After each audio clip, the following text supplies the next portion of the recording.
New York সিটির প্রথম মুসলিম, প্রথম দক্ষিণ এশীয় বংশোদ্ভূত এবং প্রথম আফ্রিকার জন্ম মেয়র নির্বাচিত হয়েছেন ৩৪ বছর বয়সী জোহরান মামদানি।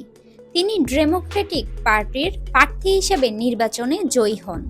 জন্মগ্রহণ করেছেন ১৯৯১ সালের ১৮ অক্টোবর উগান্ডার কম্পালয়ে। বাবা মাহমুদ মামদানি কলম্বিয়া বিশ্ববিদ্যালয়ের অধ্যাপক।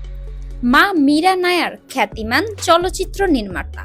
ছোটবেলায় যুক্তরাষ্ট্রে পাড়ি জমান এবং বোর্ডোইং কলেজ থেকে আফ্রিকানা স্টাডিজে স্নাতক শেষ করেন। শিক্ষা জীবন থেকে সক্রিয় রাজনীতিতে যুক্ত হয়ে কলেজে students for justice in Palestine সংগঠনের সহপ্রতিষ্ঠা করেন।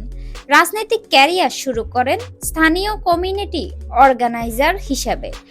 ২০২০ সালে নির্বাচিত হন নিউ ইয়র্ক স্টেট অ্যাসেম্বলিতে ৩৬তম আসনের প্রতিনিধি হিসেবে। ২০২৫ সালে ডেমোক্রেটিক পার্টির মনোনয়ন নিয়ে নিউ ইয়র্ক সিটি মেয়র নির্বাচনে অংশ নেন এবং সাবেক গভর্নর অ্যান্ড্রু কুমোকে পরাজিত করে জয়ী হন। তিনি নিজেকে ডেমোক্রেটিক সোশ্যালিস্ট হিসেবে পরিচয় দেন এবং সাশ্রয়ী আবাসন,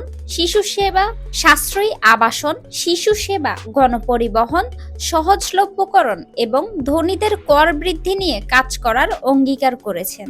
জোহরানের এই জয় নিউ ইয়র্ক রাজনীতিতে এক নতুন ধারা সৃষ্টি করেছে। আগামী ২০২৬ সালের ১ জানুয়ারি দায়িত্ব গ্রহণের পর তিনি শহরের ইয়ংগেস্ট ফার্স্ট মুসলিম ও ফার্স্ট সাউথ এশিয়ান মেয়র হিসেবে ইতিহাস করবেন।